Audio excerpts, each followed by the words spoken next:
বড় মহব্বত করে সৃষ্টি করেছি।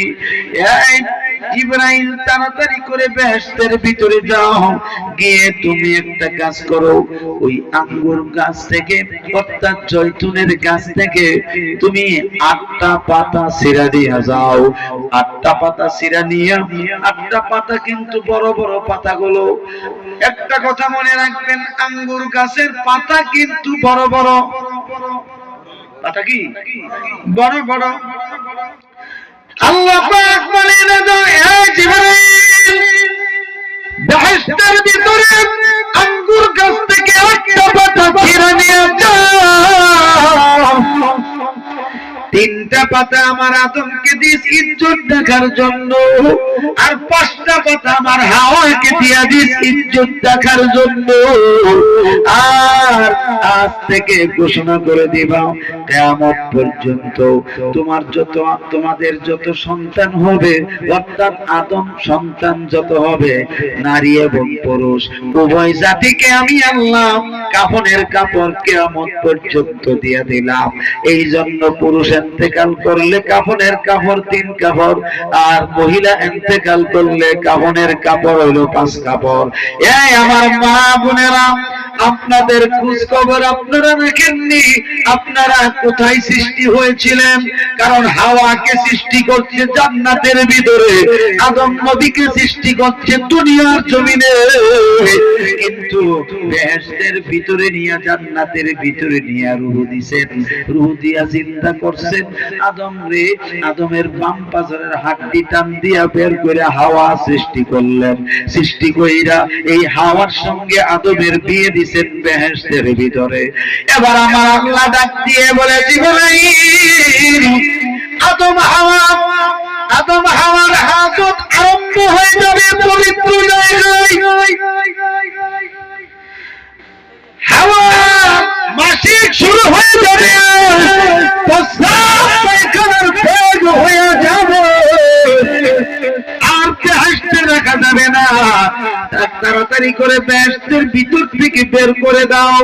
তুমি আগে হাওয়াকে নিয়ে যাও, কারণ মহিলারা হাওয়া তো তার প্রস্রাব পায়খানা আটকায় রাখতে বেশিক্ষণ রাখতে পারবে না। তাড়াতাড়ি করে নিয়ে যাও। খানায় কাবা থেকে জিদ্দা নদীর দিকে, অর্থাৎ জিদ্দা নদীর জিদ্দা নদীর পশ্চিম কিনারে, অর্থাৎ পশ্চিম কিনারে পূর্ব দিক মুখ করে তুমি বসাইয়া দাও। আর আদম নবীকে ওই যে শরমদ্বীপের পাহাড় আছে, শরমদ্বীপের পাহাড়, ওই শরমদ্বীপের পাহাড় পশ্চিম কিনারে, পূর্ব কিনারে তুমি কি করো, পশ্চিম কিনারে পশ্চিম দিক মুখ করে, অর্থাৎ পাহাড়টার পশ্চিম কিনারে পশ্চিম দিক মুখ করে আদম নবীকে বসাইয়া দাও। আর হাওয়াকে এই জিদ্দা নদীর পূর্ব কিনারে পূর্ব দিক মুখ করে বসাইয়া দাও। জান্নাতের ভিতরে রাখা যাবে না।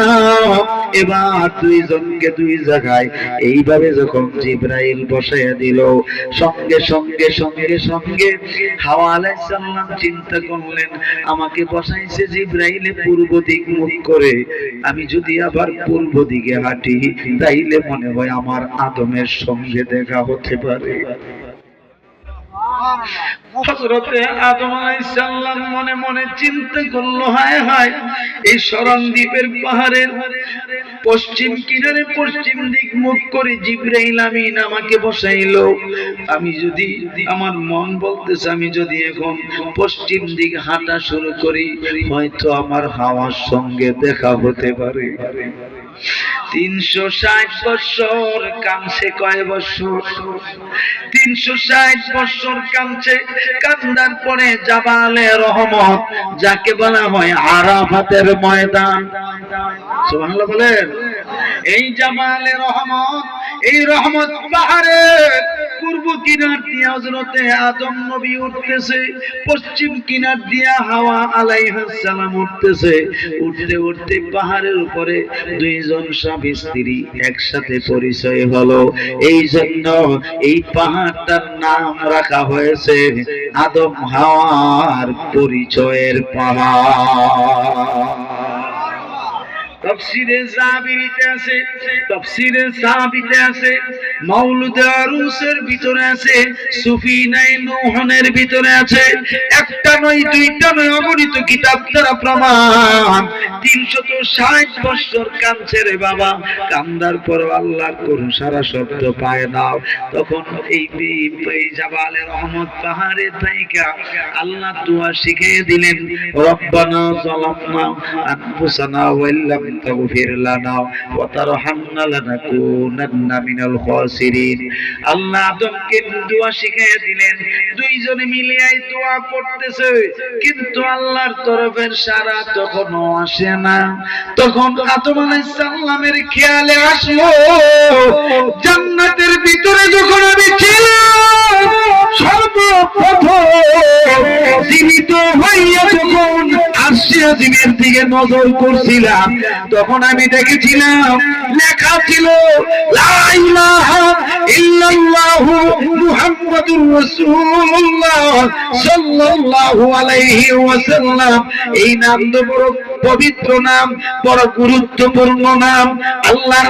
আল্লাহর নামের ডান পাশে যার নাম, নিশ্চয় আল্লাহর বন্ধু হতে পারে। তখন আদম আলাইহিস সালাম ডাক দিয়ে বলে, মাবুদ, জান্নাতের ভিতরে তোমার নামের ডান পাশে একটা নাম দেখছিলাম, আমার মন বলতেছে এই নামটা তোমার বড় আপন, তোমার বড় প্রিয় বন্ধুর নাম হবে।